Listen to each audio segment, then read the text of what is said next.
live both on X and on YouTube. So let me quickly post live for Path Q4 2026, fiscal year 2026, calendar year 2025, Q4 and full year earnings is today. So let's get into it here. Okay, I believe that is now posted on my timeline. Let me drop the YouTube link underneath for anyone who, sometimes people have an issue watching on X for whatever reason. So it's good to get the YouTube link here as well for those who have a hard time watching on X.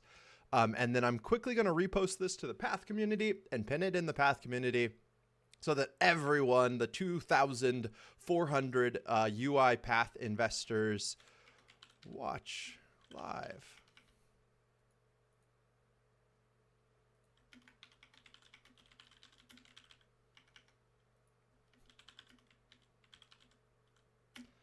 Okay, cool.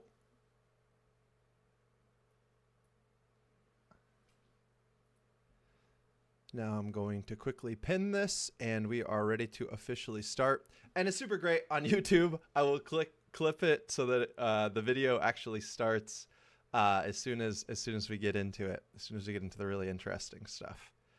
I just need X to load here so I can see this post I just made and pin it. Here we go.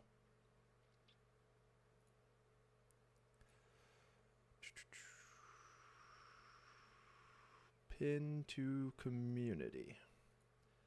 Okay, awesome. So I am really excited for Path's Q4 2026 earnings. As you can see, my entire timeline is Path. Looks like we already have 98 people watching on X, and that's just going to keep rising. We have 36 people watching on YouTube so far.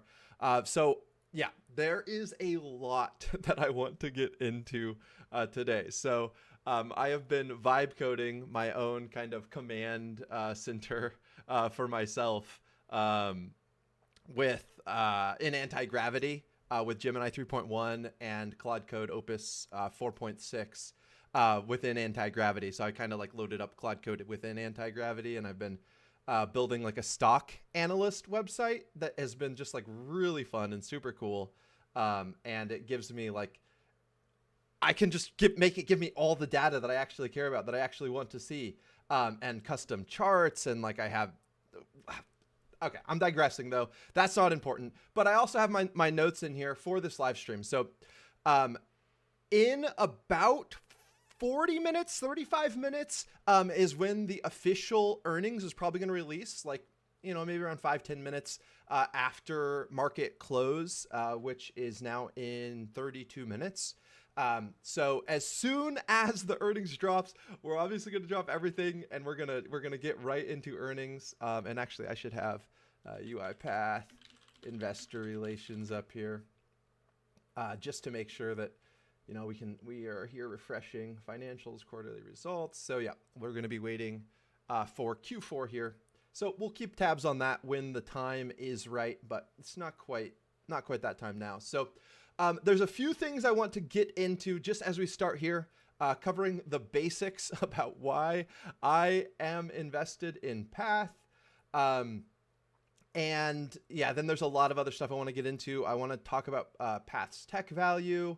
I want to talk about why they are so trusted in automation and how come that has value.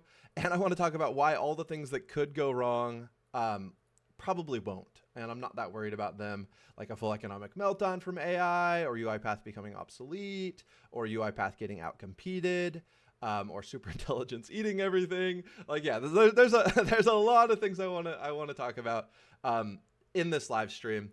So we should have like I said, about 35 minutes here before earnings comes out. Then we'll probably spend a solid 45 minutes on earnings, and then we'll have the call coming up. We'll listen to the call, and then we'll finish out whatever we haven't gotten through here yet. So getting right into it. So my investing philosophy, just to start, is a philosophy based off of data first. I care about aligning my views, aligning my opinions with objective reality, with the way that the world actually works. And what that means is that I need to let the facts dictate my opinions. And that means that even uncomfortable facts that I don't like, facts that, might not align with the perspective that I currently hold, I have to actually accept those facts like the most. I need to look at them the closest. I need to understand those facts the very best, because if they truly do break a thesis, the worst thing you can do as an investor is hold a thesis that no longer aligns with reality. So facts are fundamentals, like how a company's actually doing with their revenue, with their gross retention rates, like are customers canceling, are they growing? So we're going to be looking at ARR. That sort of stuff is important as well. But another thing that changes the facts on the ground is how expensive a stock is. So when a stock like Path has fallen from 19 to 10, 11, 12, you're paying a lot less for the same fundamental value. So it gets very attractive. So price really matters in the thesis that you have as well.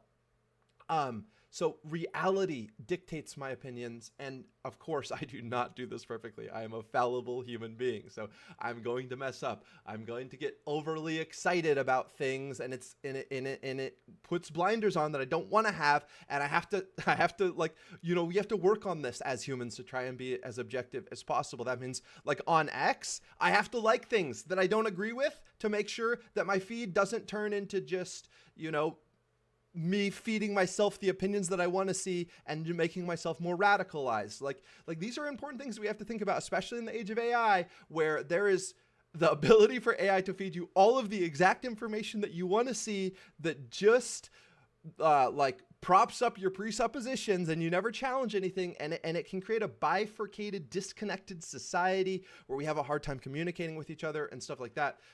Slight digression, but this really matters when you're analyzing stocks. You have to let reality dictate your opinion. So what that means is that you cannot kind of like claim your value or like take pride in your current views or your current stocks or your current holdings. Like that is not where you can like derive your skill from, or however you want to say this. The value has to come from aligning your views with reality. So I care about pivoting quickly. Like if I pivot quickly because new data comes in and it tells me that, something that I thought was true actually isn't, pivoting quickly is what makes me take pride. Okay, I'm reasonable, I'm objective, I'm following reality, I'm letting the data dictate my opinions. I do not take my pride in the opinion that I had before I looked at this, and now I'm fighting the reality because, no, I have to be right. Like that sort of hard-headedness is the way to lose a ton of money investing. So just very quickly, I just want to get over that. That's my investing philosophy. It is a data-first investing philosophy where reality dictates my opinions.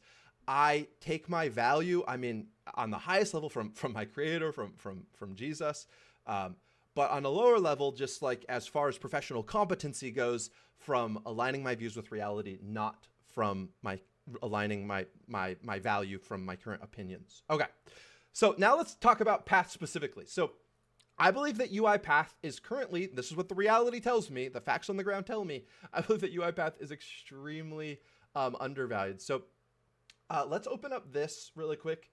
Just getting this on the record here. I like to buy broken stocks, not broken companies, because, broken stocks, nothing's actually broken. You're just getting a good deal. The only thing that's broken is the minds of the people selling to you when a stock is broken. Not broken companies. Don't buy broken companies. Like oftentimes people get tricked. They see a stock that's down a lot. So this right here is UiPath stock price, right? It IPO'd, in the 60s, 70s, ran all the way up to over $80, and then it crashed all the way down to 11, 12. And now we've been there since 2022 in the same exact range, kind of bottomed out.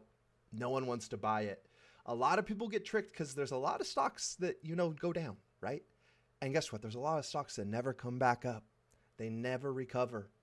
People buy them. They're like, it's down 99%. How much slower can it go? How much can I lose? And as Peter Lynch would say, how much can I lose? Well, if you put $100,000 into a stock down 99%, you can lose $100,000, 100% of what you put in, because from down 99%, like it can drop another 99%. It can drop another 100%. It can go bankrupt. You can literally lose everything. So buying a broken stock alone, if it's also a broken company, is a really bad idea. You want to find A-tier companies, S-tier companies that are trading at these sorts of broken stock valuations where the market thinks that it's a broken company, but it's not at all. And then that's where this blue comes in, right?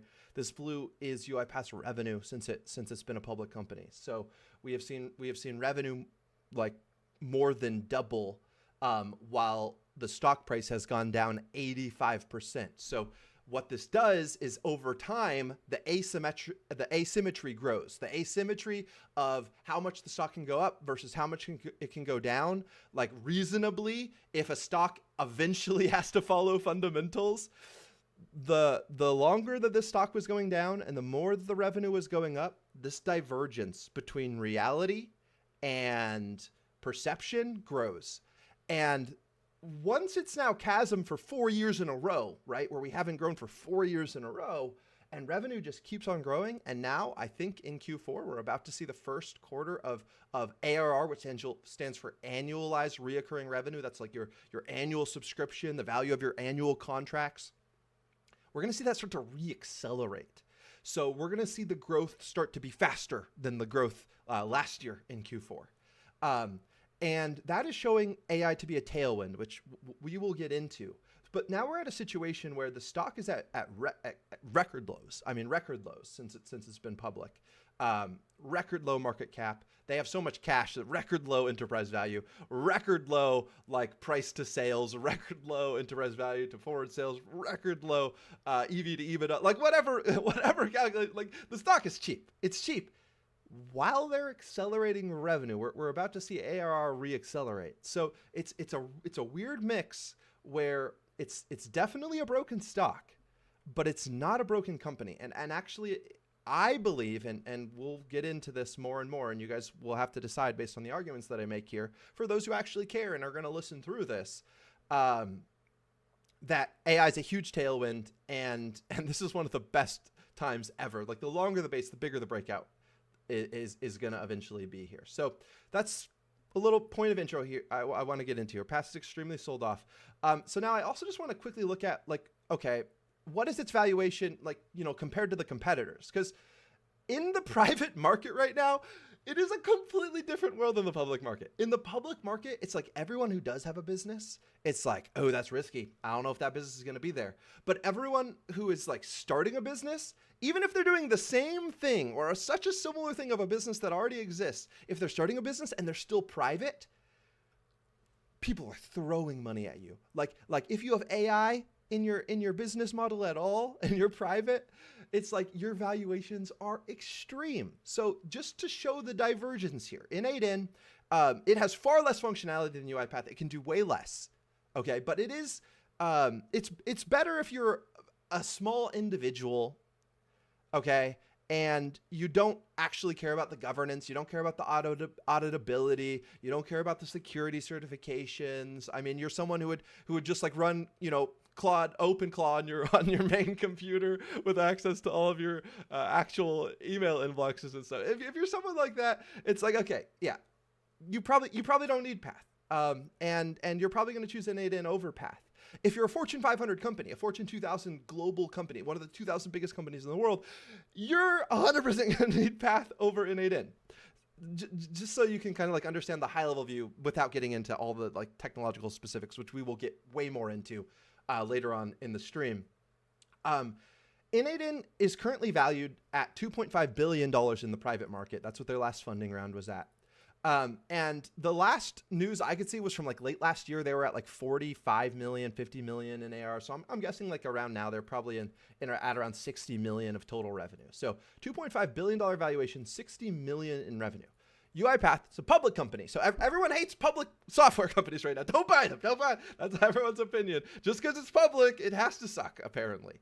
5.7 billion is the market. So it's a little over double the valuation, but it has 1.782 billion in revenue. Huge amounts of ARR, almost 2 billion in ARR. Okay, they do the same thing, not quite. N8N does less, but one is private and relies on small companies and individuals. The other is public and automates for 65% of the companies in the S&P 500. So maybe you're like, well, people are paying for growth, right? And since N8N has such little revenue, their growth rate has to be faster than Path's, right? So why not pay what would be $5 billion for a $120 million revenue company? When you can get almost $2 billion in ARR for that price. N8N has to be growing faster, right? No. Okay. Path adds N8N's entire annual revenue and net new ARR, which is new annual recurring revenue, each quarter. Like I'm expecting to see pretty much, around N8N's entire annualized revenue in net new ARR added this quarter for Path.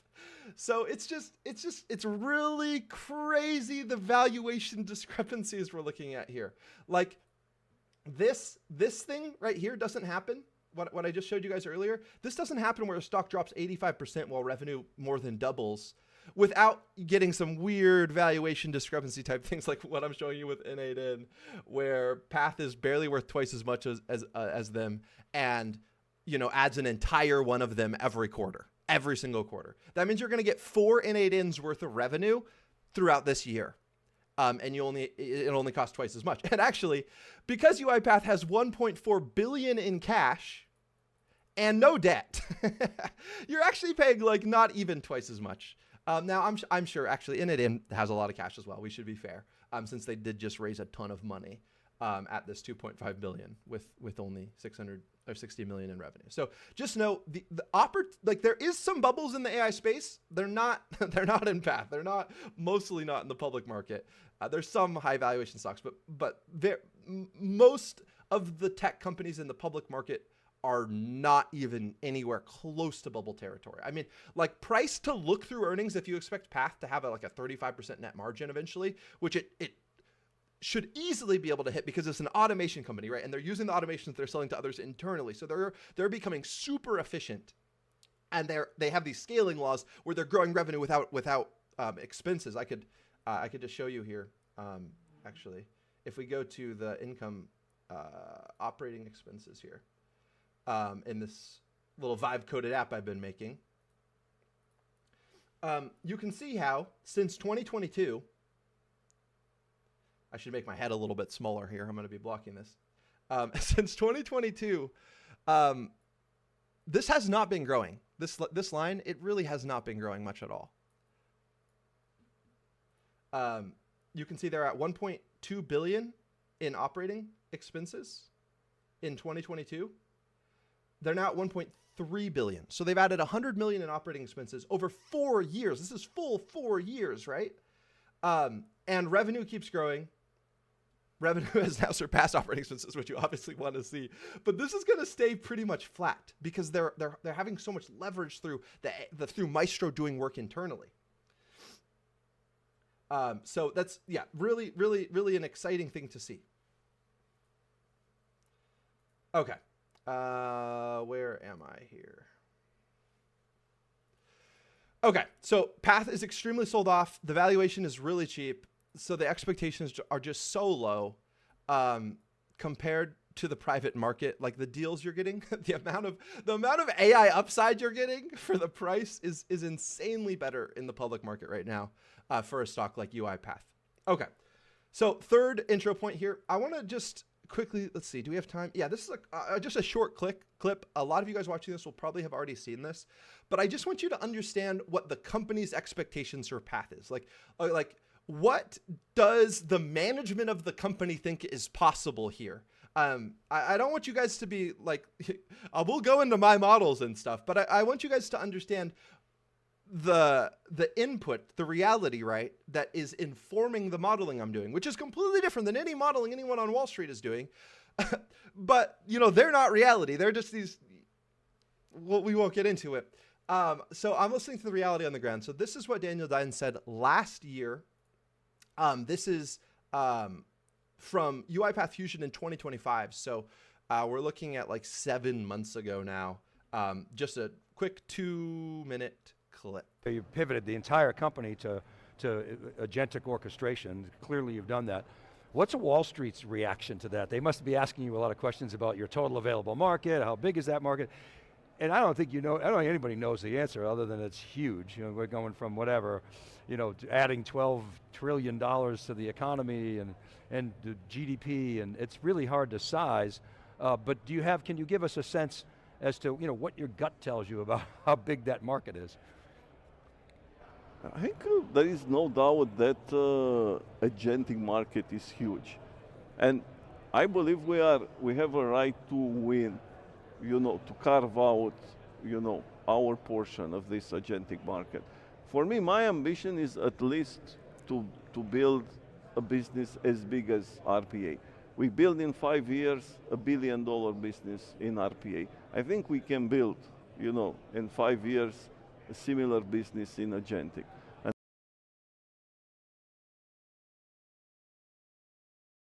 Oh, I was muted. Good thing I caught it. I'm just going to pause it right there before we continue. What did he say there? He just said, so this is last year. He said that he thinks that they can build as big of a business just with agentic revenue, agentic AI with Maestro, as they built with RPA in 5 years. That would be $1 billion of additional ARR that they add over the next 5 years that analysts are not expecting. Because analysts are not calculating in Maestro yet. Why? Because it didn't give meaningful. They guided that this year, so I'm not expecting this in Q4 either. It's not providing meaningful revenue contribution directly. It is increasing the pull-through of the rest of the platform, and is why I think just RPA is going to grow faster than Wall Street analysts think the entire business is going to grow, because they're only expecting like 9-8% growth the next few years. I think just RPA can compound at 12% because Maestro is pulling through. We have to get into this, but AI increases the amount of RPA that you need, because AI calls on the RPA to actually do the work. We'll get into it, but I think analysts are too pessimistic on just the RPA business, and none of this that Daniel's talking about, none of this $1 billion of incremental ARR that he thinks Maestro can add over the next 5 years, which is now four years and in a few months, right? Because this is from last year. This $1 billion is all on upside if he's right about this. If you believe him at all, that analysts do not have in their models. Now our RPA business, you know, scaled incredibly well. So I can remember our numbers. So we finished 2016 with 5 million in ARR. We finished 17, 45, 18, 170, 19, 360, and then 2025, almost 600. So you see the acceleration.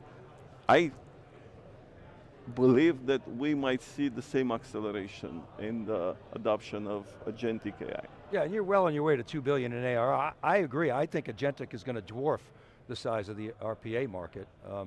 I think prices are going to, you know, come down.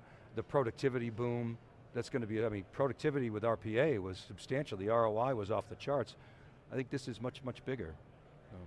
For so sure. Any metric? For sure, it is much, much bigger than RPA was. And I actually think Daniel is actually probably underestimating how quick the take rate is going to be for agentic automation and for Maestro, because they now have the customer relationships, right? They're already in 10,000 enterprises, so they should be able to scale Maestro way faster than RPA originally scaled, the original UiPath Studio and everything scaled, because they were breaking into a market that, first of all, didn't exist. They were kind of creating it. And also, they didn't have the relationships. They had to prove the trust. They had a lot more to overcome for scaling from nothing to there than now just distributing all of the AI automation capability and orchestration capability to all of the customers that they already have. So just what Daniel is saying of a $1 billion incremental ARR growth over the next 4 years, 4.5 years, based off of this interview. Just that analysts aren't expecting. And I think that even this is probably an underestimation because he's going off of what happened last time. And this time the product's better and they have the distribution. Okay. So let's see, we're about 10 minutes until market close. So it is about probably 15 minutes until we get earnings, maybe 20 minutes until earnings. So the wait is almost over. I see that UiPath has been going up a decent amount. Looks like we're up 5% right now. So that's good. That's a little bit of momentum. I like to see that. I'm actually going to make another little buy here before earnings, just because I can.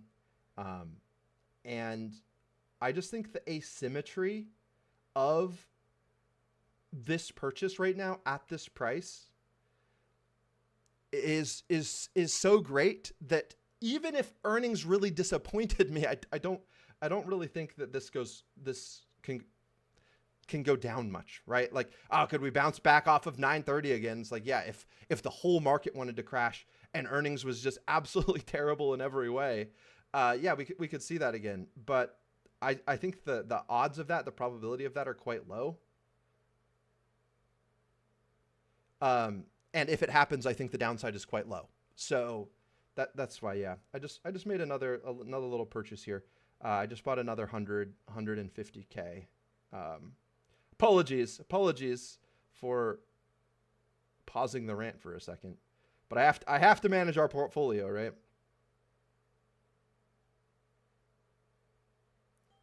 Okay, great. That should be good.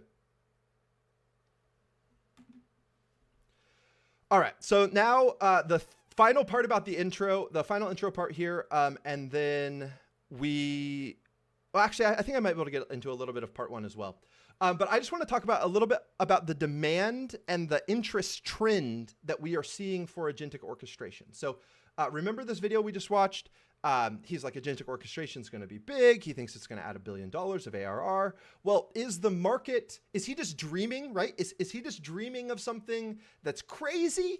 Or is the market likely to have the amount of demand that he's estimating here for them to make Maestro the same size as their RPA business? Well, if you actually look at the Google search interest for agentic orchestration, it's crazy. So I just made this tweet. Why are you long path? Me. So this is Google Trends, agentic orchestration over the past 5 years. So you can see there was no search at all for it. Just nothing, no heartbeats or anything. No one. Agentic orchestration is like completely new concept, and there was like, this is like early 2025. Daniel Dines started mentioning it in a few earnings calls, like they're working on some agentic orchestration. So there was some little blips. And then after Maestro launches, look at this. It just shoots up. It's been doing nothing. The interest for agentic orchestration has been doing nothing except go up and to the right as time passes. So this is now early 2026 where we are now. 100 out of 100 over the past 5 years of the search interest for agentic orchestration. If you just search agentic, same exact thing. Agentic is going up like this as well. And then another, I think, crazy point, I didn't put this in my notes, but I think that supports that what UiPath is doing is like what is becoming the next big thing, is the fact that freaking Palantir, they just did a presentation here. Yes, I just tweeted this. Palantir has been taking notes from past Maestro. They just launched durable, interruptible, long-running agent enterprise autonomy. And if you watch this demo, they literally just did robots and AI and human-in-the-loop orchestration that can run autonomously. Like, a lot of this is quite clearly Palantir being, oh wow, UiPath, some of what you've been building has been really cool. We should do some of that too. So I knew when I made this investment that because AI automation was going to be huge, that there was going to be a lot of competition in this space. So that doesn't change my thesis at all. UiPath, Microsoft, Elon Musk, they're all going to be trying to do this. That's fine. That's fine. This is you don't know how many trillions are up for grab for automating here. Trust me, there's a lot of growth for everyone available. But this was a huge confirmation. Yeah. the current demand interest for agentic orchestration is skyrocketing. You think that Palantir would be making an agentic orchestrator if they weren't having a crap ton of customers? Be like, hey, how come you can't do this thing that UiPath can do? And then we actually heard it in one of the recent earnings. It was Q2 or Q3 earnings. Path didn't name in the earnings call that they beat out Palantir, but they're like, yeah, we beat out for a Fortune 5 tech company, another automation player for this contract. So like, yeah, these three things together they just make me extremely bullish here. So, okay, 5 minutes left until market close. Don't worry, we're gonna be over here refreshing when we need to make sure. We should see it in the price, honestly. As well, when this drops, we should see a spike, and that should honestly be a huge alert of whether or not earnings has dropped or not yet. Okay, good. All right, so now I'm gonna have to interrupt this. I'm not gonna be able to go through all of this. I might not even be able to finish part one before earnings drops, and we're gonna move on to that before we come back to this. But I want to talk about past tech value. So a lot of people haven't done the due diligence to see what the technology can actually do, or why big enterprises might really value it. So I want to play this video here. It is a demo of UiPath Maestro. And then after that, I want to pull up my own Maestro software here. So this is my own Maestro running on my browser. A claims adjudication process that's orchestrated here that I can like walk through for you guys. But let's see, this is 11 minutes. Yeah, okay. We're gonna have to put this off actually. We're gonna have to do this after because I think earnings might drop beforehand. So at least this part we're gonna have to do after, but let's start playing this because I just want you guys to understand what the technology does. Like what is the value of this for customers? I want to walk us all through today is essentially a really good use case that showcases a lot of the different aspects of what we call Maestro, which is essentially the end-to-end workflow that we're looking at right now. And the scenario I want to paint for us all is, what we're going to walk through is a order management use case where this agentic process is essentially sitting on top of an email inbox, receiving customer communications inbound. And the way to think about Maestro is that there's always going to be some sort of business event that goes through and triggers this process, which in this case happens over here on the left-hand side for an email being received. And so we're going to look at it right now in simulation, but the idea is that this would be sitting out there in production on our database or on our orchestrator. And this would be listening for new emails that come in and then kick off this process for every single transaction or every single instance. And so the idea here is that we're going to end up receiving an email, which in this case is going to be from our friend Kathy, who is looking for an order update on order number 12345. And we can see that right here from kind of a simulated, this would be extracted from the email, but from development perspective, this is what's getting passed in. And so she's, looking for order number 12345. She hasn't received an update and is looking for, where things can go. And this order in particular is for a forklift from, uilifts.com, which is a fictitious forklift company that, and Kathy's basically looking for a forklift that's going to help her with her lumber yard. And so I'll go ahead and save and debug this, which is going to go ahead and kick off this workflow. Now, when this email comes in, the first thing that we're going to need to do is actually understand what this email is about and how do we actually want to go through and process it. And so as the Maestro flow kind of kicks off here, we're going to see it graphically update. Here, as we go through and simulate this email being received, essentially what's going to happen is our Maestro process is going to kick off. Now, what we're looking at here is our development environment. This would all be kind of obfuscated away when these things are actually running in production, where each individual email getting received is going to go through this workflow that we're looking at now. And so first thing that happens is that we're going to take that email and pass it into our first agent, who's going to be responsible for kind of looking at this email and determining how we should go through and route that. Okay, so I know that some of you watching this right now, I apologize, it's not as clear as I want, so you can't actually read the text, unfortunately, on each of these modules that makes up this orchestration. And that is unfortunate. That's one of the reasons why it's probably good that I actually pulled up an orchestration here, because we can look at this a little bit closer. But hopefully this is kind of making sense to you why a big enterprise would want this. How you are deterministically orchestrating, which means you are making it so that the rules are very clear and followed exactly the same way every single time. And then agents are put inside of these boxes to do the tasks, given the data resources, given the information, told exactly how they're supposed to do everything, and then it pushes to the next thing in the module. And that way you can orchestrate dozens of agents or even hundreds of agents for a workflow that all have very specialized tasks and can hand off to RPA bots to do tasks across Salesforce or Google or Microsoft or SAP. And it all ties into this. It's all within the same exact orchestration. So you can literally automate entire job roles end to end using AI agents, RPA bots, which UiPath is by far the best at, of those deterministic bot processes that actually use a computer like a human, and humans in the loop for exceptions. That's the power of this. Okay, the market just closed. So I'm going to play this again, but as soon as I start seeing the price move in after hours, we will jump to earnings. Which in this case, there was 3 possible options to route it as an inquiry, an update, or if there was just a general question. In this case, we ended up going down the inquiry path, and it called the next agent that was in sequence. Now, this agent is our Agentforce integration agent, which actually reaches out to Salesforce's Agentforce to basically have it return all the semantic details about this particular order. And so remember, we're looking at order number 1, 2, 3, 4, 5, and we're making a call out to Agentforce for it to basically go through and tell us everything that it knows about order 1, 2, 3, 4, 5.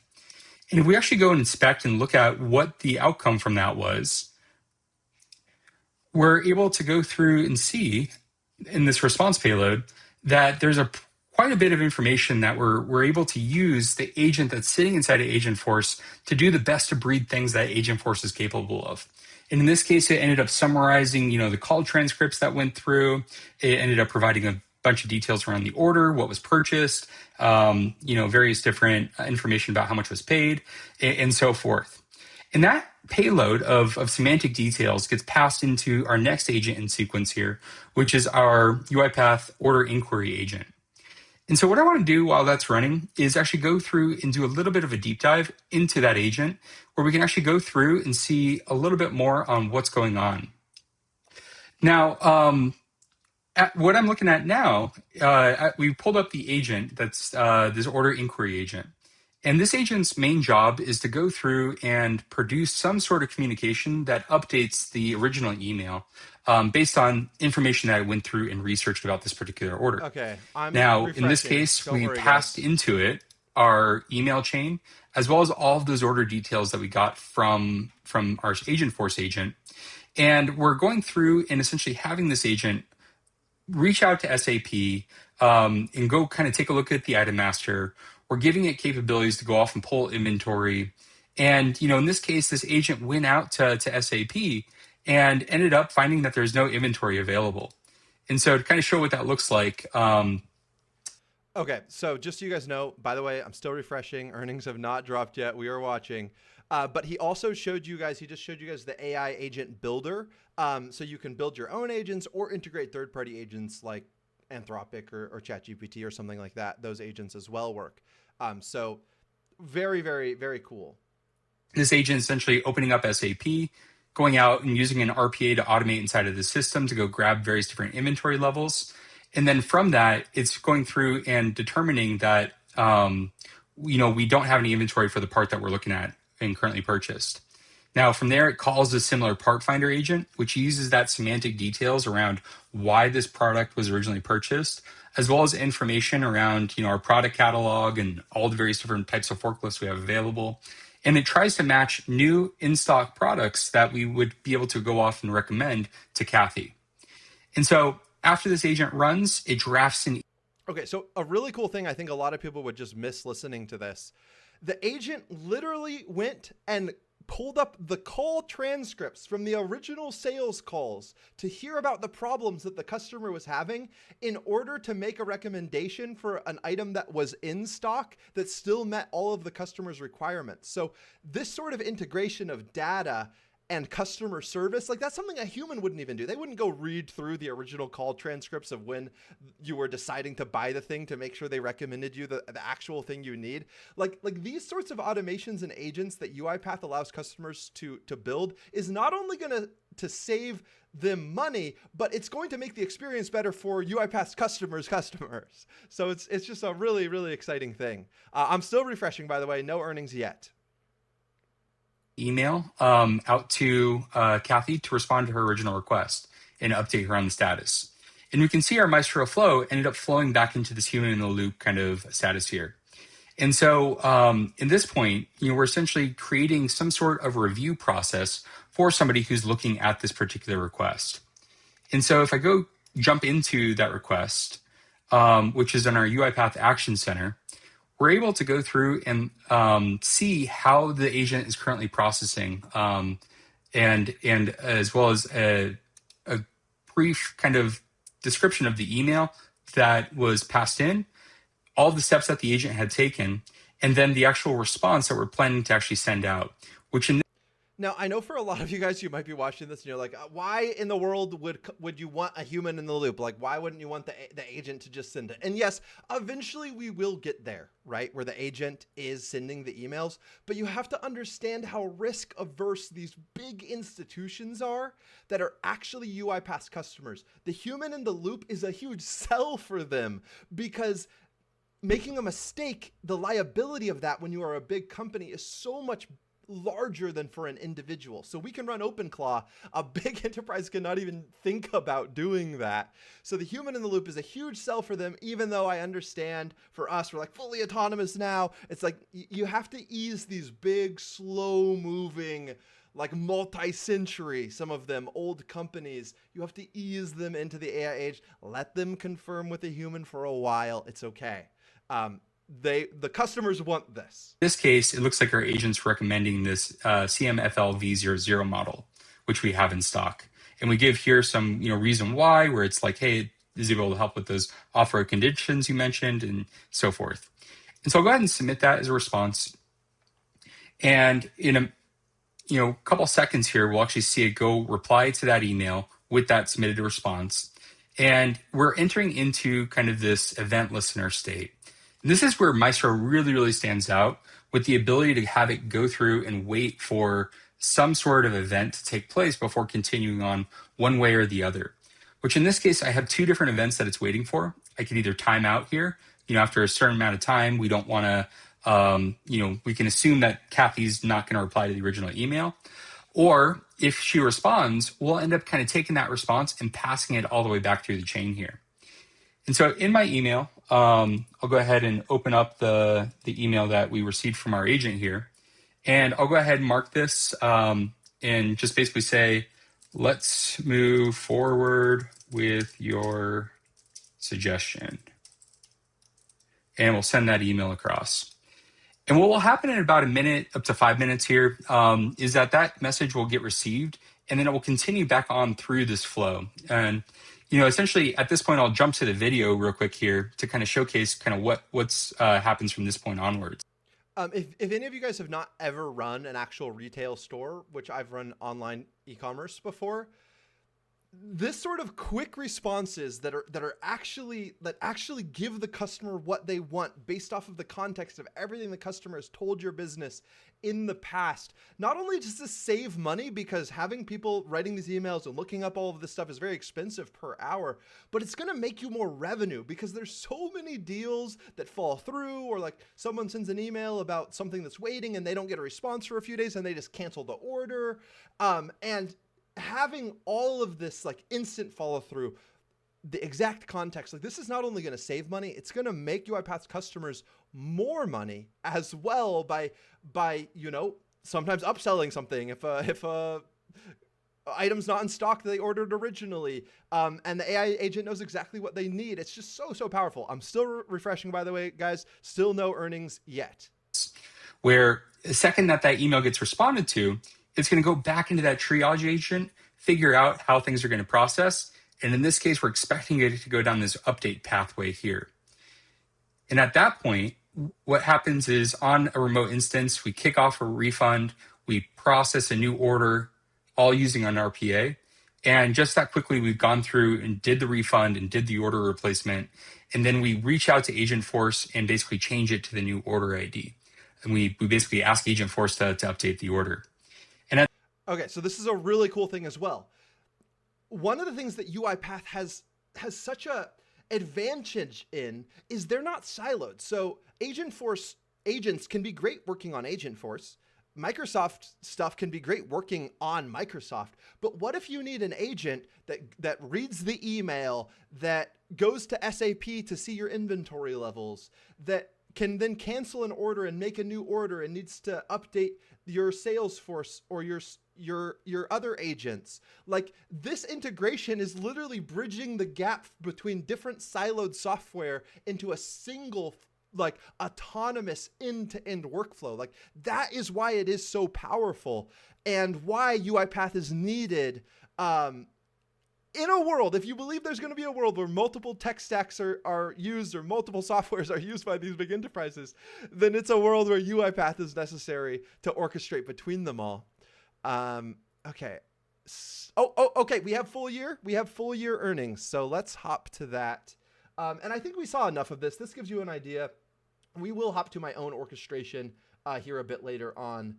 But for now, let us actually get into earnings. So this should hopefully be very, very exciting. Okay, so revenue of 481 million increased 14% year over year. So they were guiding for only 12%. So that is a huge beat by 2 percentage points here. ARR of 1.853 billion. So if we go back, I can pull up all of the expectations that we had here. Just so that we can look at them side by side. I can show you guys expectations versus reality. The guidance is going to be the most important thing that actually moves the stock price. So we are going to need to look at that, but I just want to make sure that I have this available for you guys to see. Okay, I didn't save it, but this is slightly ahead of the high end of the guidance. So this is re-acceleration, slight re-acceleration. We have more net new ARR this quarter than we had last quarter, and then we had in Q4 of last year.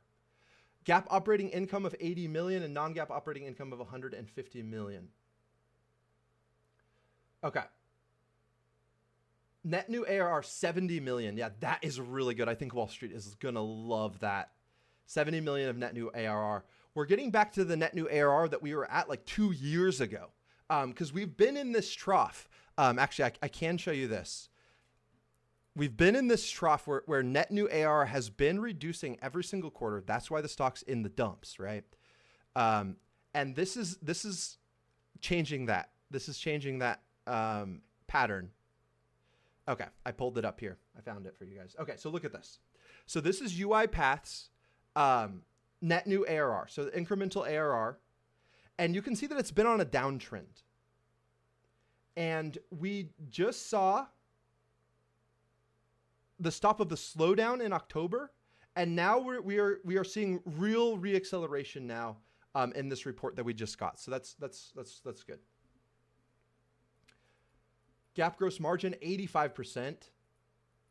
Dollar-based net retention stayed flat, so it's not going down. This is really big, 107%. This is exactly what I was hoping for in net-based dollar retention. So we are not seeing people update or add less to their UiPath deals like we were seeing 2 years ago. Last year, it was a lot flatter, and now we have it, yeah, super flat for last fiscal year. This was a big, quite a slight jump. I think it was in at 81%. So I jumped to 85. I wonder what caused that. Net cash flow from operations, non-GAAP adjusted free cash flow. So revenue overall was up 13%. Okay, yeah, so look at this. So net new ARR for the entire year was only 187 million. 70 million of that came in the fourth quarter. So that is nearly half. What is that, 40% or something of total net new ARR just came in the fourth quarter. That is really, really exciting. Yeah, this is a big acceleration from the beginning of the year, and I mean, we're back at like the peaks from 2 years ago of net new ARR added in a quarter, so that's good. Okay. A lot of these non-GAAP numbers here. Okay, so GAAP gross margin 83% for the full year. So remember I said this was a big jump here, how we saw GAAP gross margin at 85% in the fourth quarter. Yeah, for the full year it was only 83%. So we saw a big jump in GAAP gross margin here. And then GAAP operating income 57 million.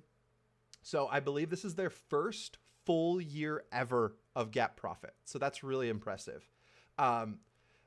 This is one of those things where traditionally when a company flips to GAAP income profitable, now this is operating income, but normally you do see a bit of de-risking. So it would be cool to see that in the price. We'll see. Okay, let's read these quotes here.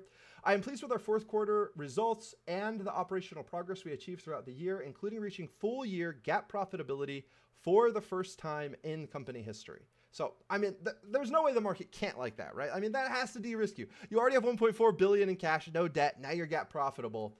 Probably, maybe you shouldn't be trading like 3 times EV to forward sales as an 85% gross margin company. Sadashim Gupta, UiPath Chief Operating Officer and Chief Financial Officer. The operating discipline we built throughout the year is translating into more consistent execution and expanding operating leverage. As we enter fiscal 2027, we remain focused on expanding adoption across our platform and driving continued operating discipline as we scale the business. Stock repurchase program. UiPath today announced that it has completed its previously authorized stock repurchase program and that the board of directors has approved a new stock repurchase program authorizing the company to repurchase up to 500 million more of its Class A common stock in a manner deemed in the best interest of the company and its stockholders. Okay, so that means we were doing a bunch of buying in this dip. I love to see it when a company views themselves as undervalued and are buying a crap ton of themselves at prices where I think my return as an owner on their buys is gonna be like double, triple in a few years. So this is a great use of capital. It's gonna see incredible returns. So 500 million to the best interest of the company and its stockholders, taking into account the economic costs and prevailing market conditions, including the relative trading prices and volumes of Class A shares. The repurchases are expected to be executed from time to time, subject to general business and market conditions and other investment opportunities, through open market purchases or privately negotiated transactions, including through Rule 10b-5, trading plans, etc. Okay, cool.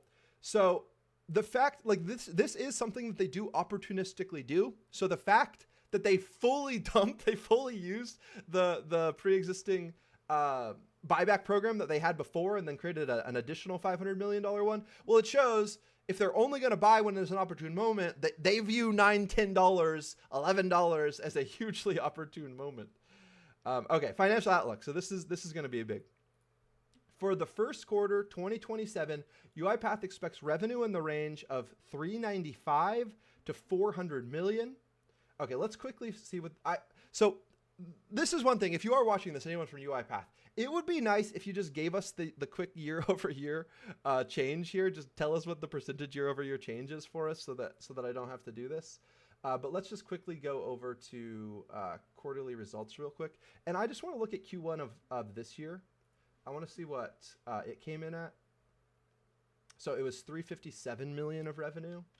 So that means that if we hit the 400 million, I just want to know like what year over year percentage growth we're expecting here. Oh, invalid input. It did not like that. 357. 357 times 1.15 maybe Yeah. Okay. So we will probably see close to 15% revenue growth in Q1. ARR in the range of 1.894 billion and 1.899 billion. Okay. So how much net new ARR are we expecting? So we just saw ARR of 1.853. So 5, 6, 7, 8, 9. So we're expecting 4.4 billion in net new ARR around that, and they'll probably beat. Okay, but yeah, we should obviously be going. They'll probably beat the high range here. So we'll hit 1.9. Okay. Good to know. Yeah, so we could see about 500 million of net new ARR, which is big for a Q1. You have to understand, every single quarter is different. Companies are closing a lot more deals, obviously, in Q4s for the next year. It just makes sense. It's how like normal business cadence works. So 50 million of net new ARR is substantial. Just so you know, that is substantial net new ARR growth compared to the year-over-year growth in net new ARR, because it was actually shrinkage in Q1 of this last year compared to the year before that. So this is changing. We're going from shrinkage. We're changing to reacceleration. This is exactly what we want. This is thesis in play right here with this reacceleration. Okay. Revenue in the range of 1.759 billion for fiscal. Okay, this is now for full year. Okay. Yeah, so full year 1.75. Okay, so this is interesting. So they are guiding quite conservatively. And this is why we probably haven't seen that much of a reaction in after hours. Because you have to remember, ARR for the fourth quarter came in at 1.85 billion, which is annual reoccurring revenue. And then they're guiding for right here 1.759 billion in revenue. So this is such a conservative guide. I don't understand why they would guide so conservatively when net new ARR is reaccelerating. 1.75. I mean, it just means we're going to get a lot of beats and raises throughout the year for sure, because they're at least going to come in at 1.85 billion. And because they're reaccelerating net new ARR growth, it means that this net new ARR number is going to continue to grow. Now, obviously, net new ARR added throughout the year, we do not see all of that right in that year, because that's going to then be probably paid monthly or whatever the payment cadence is that's decided for each individual deal. So if something is like if net new ARR gets added in Q3, you don't see most of that obviously in that year that net new ARR is added. Okay, so conservative guidance. That's why we don't see a huge pop. That makes sense. ARR in the range of 2.51 billion and 2.56 billion. So they're finally going to pass 2 billion in total ARR. So how much total ARR are they expecting to add during the full year? So we just hit 1.85 billion. So they're expecting about 150 million of net new ARR for the year, which once again I think is quite conservative. 1.05. So 8. Okay, so 200 million of net new ARR. Okay, actually a little bit more than that, a little bit more than 200 million, because then it's 6. So it's 203 million of net new ARR that they're expecting. Whereas this last year we saw, where is it here? 186 million. So we are growth acceleration this year. So they are guiding for ARR growth acceleration. So that's good. I mean, that right there in and of itself is the opposite of the Wall Street narrative, that we are going to see revenue growth slow down this year. And they're saying, no, actually net new ARR is going to be, we're going to add more net new ARR this year than we did last year. And once again, I'm expecting every single quarter this year, they're going to beat the guide and they're going to raise this. And by the end of the year, I mean, this could easily be 2.15, 2.25. It really depends how much the demand acceleration continues to ramp up. But we are now in an ARR growth reacceleration phase, which I'm super excited about. And I feel so comfortable owning these shares at 12 $13, even $15, $20. Because you remember, right now the price to look through earnings, assuming 35% net margins, is like 8 or 9 times look through earnings that you're paying for this stock. So double this as a solid double-digit revenue growth grower. Like, even if you think that this acceleration is not going to continue, which I think it definitely is. Remember the video we played from Daniel Dines where he talked about Maestro acceleration, how it's going to be very small at the beginning, but then he talked about like year 5, it could be adding 600 million of additional net new ARR. Just Maestro, 600 million in net new ARR. But that's multiple years from now because Maestro has to scale out. So I believe this is just the very, very beginning of this ARR growth reacceleration. So just seeing us get into an acceleration, that's exciting. I mean, that should be confidence at the very least that there is not going to be any new bottoms made. Stocks don't make new bottoms after being bottomed out for 4.5 years when they're accelerating their ARR growth. Things are looking very good. And just for context, for anyone who's just joining now, who doesn't really know what I'm talking about here, like as far as valuation, just to see it in context, this is where the stock price is now. This is where the revenue has gone since they've been public. So they're guiding now to pass 2 billion. Remember, for full year calendar 2026, they're guiding to pass 2 billion in ARR. And the stock is down here 85% lower than when they IPO'd. So it's important to keep this valuation into context. Like, on Amit's channel, they talked about Path and they called it dumpster diving because the stock is so low and the sentiment is so low. So this should be plenty. I think Wall Street's going to love this tomorrow, that we're getting back into ARR growth reacceleration. Okay, recent business highlights. And just so you guys know, the call, which we will be listening to in a minute, it is starting at 5 p.m. So it is starting in 33 minutes. We'll be listening to the earnings call. All right, recent business highlights.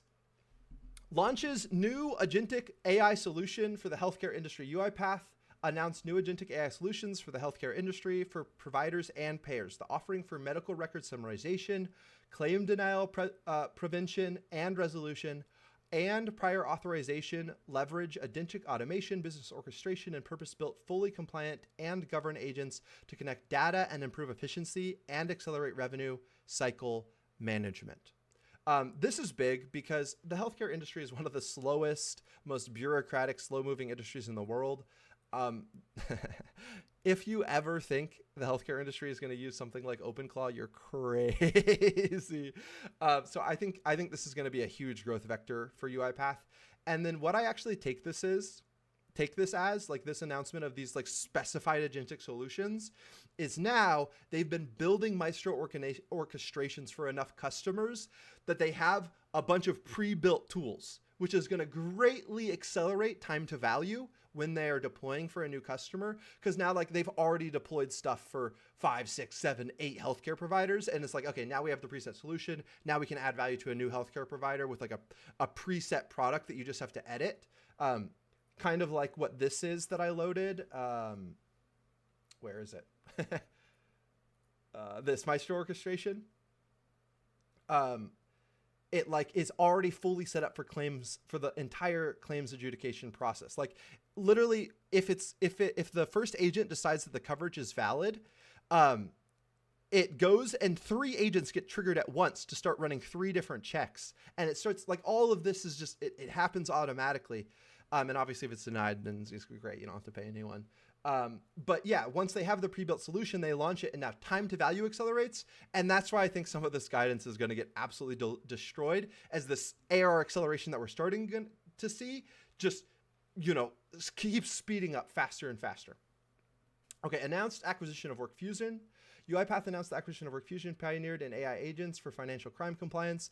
The acquisition expands and strengthens the UiPath portfolio of agentic AI-powered industry solutions for the financial services and banking industries, including processes and workflows for financial crimes compliance, such as anti-money laundering and know your customer operations. So this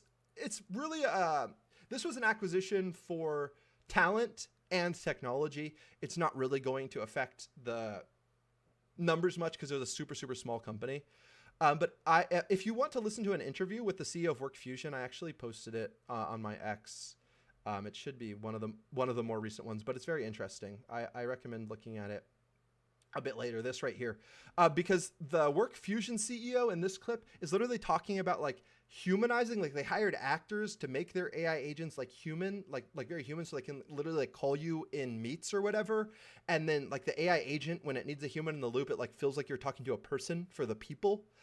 Really interesting technology. I'm very interested why Daniel Dines acquired this company and exactly how he, like if he's planning on tying any of this like humanization of their technology into the workflows. I don't know. Very interesting acquisition. I hope they ask good questions about it in the earnings call, which is going to be in about 30 minutes now. And then also, I'm sure that the actual AI agents trained for financial compliance and like banking security, cybersecurity type stuff, I'm sure those agents are just super useful for UiPath to plug into their own workflows as well, to just add more value to more clients. So that's great. UiPath joined Viva AI Partner Program to enable agentic testing in life sciences.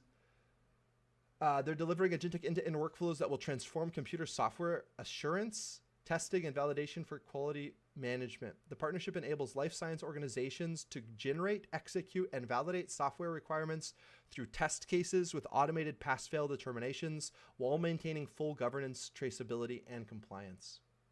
Announced integration with TalkDesk.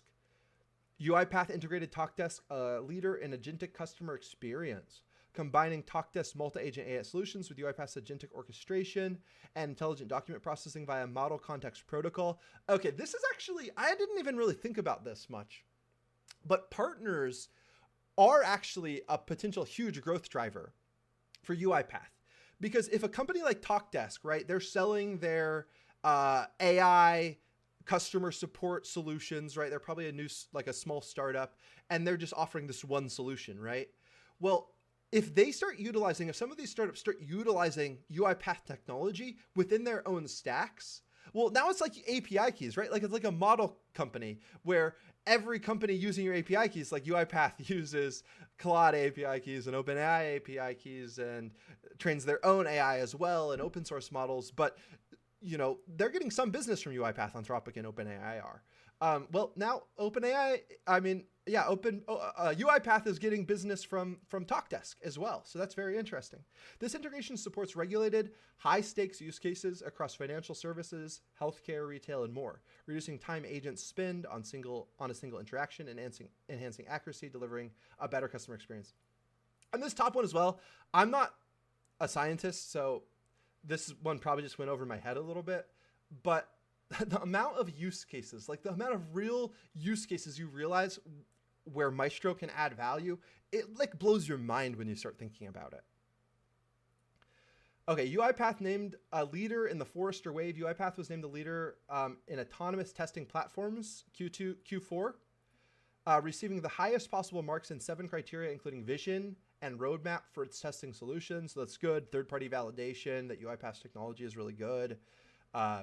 Receiving highest marks. UiPath named G2's Best Software Awards in 5 categories. And G2 is really interesting because it's based entirely on customer reviews. So this is really good. This is customers saying, hey, G2 has the best stuff.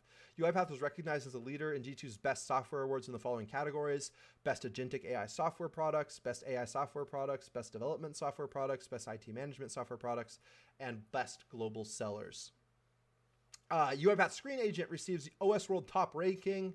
UiPath announced its Screen Agent, powered by Claude Opus 4.5, achieved the #1 rank on the OS World Verified benchmark, an independent evaluation conducted by OS World Research Group to validate the effectiveness of computer use agents for enterprise-wide agentic AI deployment. So they got #1. Like they got better than OpenAI's Screen Agent. They got better than Anthropic's own Screen Agent. Now, when I'm saying this, I'm not saying that like, obviously like people keep lapping each other, right? So, you know, you release it and the next day someone else, but this is just showing like UiPath is competing at the very top. When they release their new Screen Agent, it jumps to the top, just like the other top tier labs. So the disrespect that UiPath has been receiving, it's not justified by the actual facts on the ground that I'm seeing.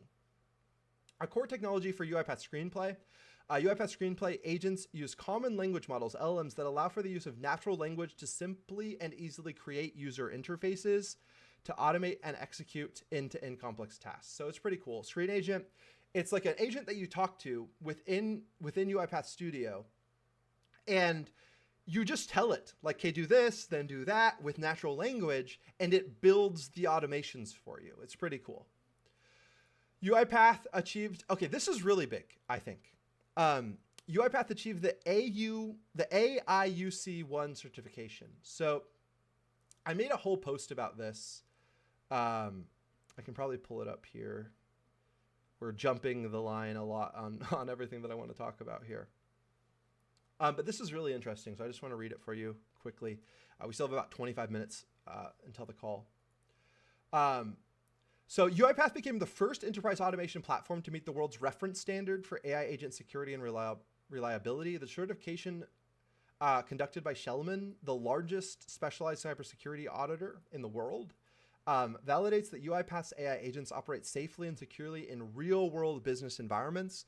Now remember, this matters a lot more to big enterprises than it does for retail. Created by the artificial intelligence underwriting company, AIUC, in partnership with security risk and legal experts. This certification provides independent verification that AI agents meet rigorous standards across critical areas, including data protection, operational boundaries, attack resistance, and error prevention. Unlike broad governance frameworks, AIUC1 focuses specifically on how AI agents behave under pressure and in production environments handling sensitive workflows. UiPath is the first enterprise automation company to achieve certification, said Rajiv Dattani, co-founder and artificial intelligence underwriting company.